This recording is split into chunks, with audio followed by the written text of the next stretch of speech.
Hey guys, Creator Mom. So Neville Goddard literally religifies scripture. It's so cool. So here's one example. I'm reading this book. It's like 603 pages long. It's called How to Manifest Your Desires. But anyway, he says, quotes, "In my Father's house are many mansions. If it were not so, I would have told you. I go to prepare a place for you, and if I go and prepare a place for you, I will come again and receive you unto myself, that where I am, there you may be also." That's Jesus, right? Talking to us. But we took it as that he was creating mansions for us in heaven. But here's Neville Goddard's take. "The many mansions are the unnumbered states within your mind. For you are the house of God. In my Father's house are unnumbered concepts of self. You could not in eternity exhaust what you are capable of being.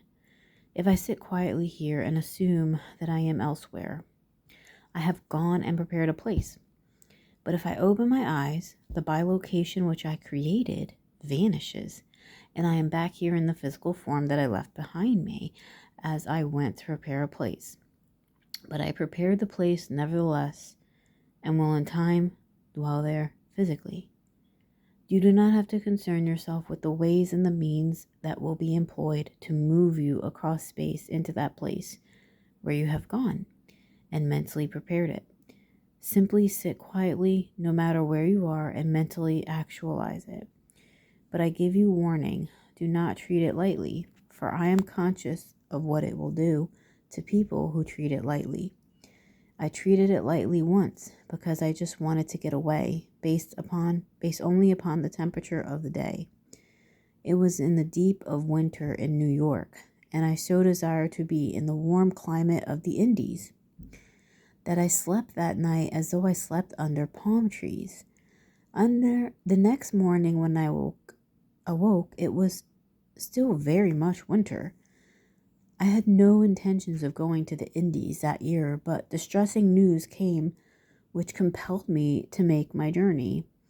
It was in the midst of war when ships were being sunk right and left, but I sailed out of New York on a ship 48 hours after I received this news. It was the only way that I could get to Barbados, and I arrived just in time to see my mother and say a three-dimensional goodbye to her.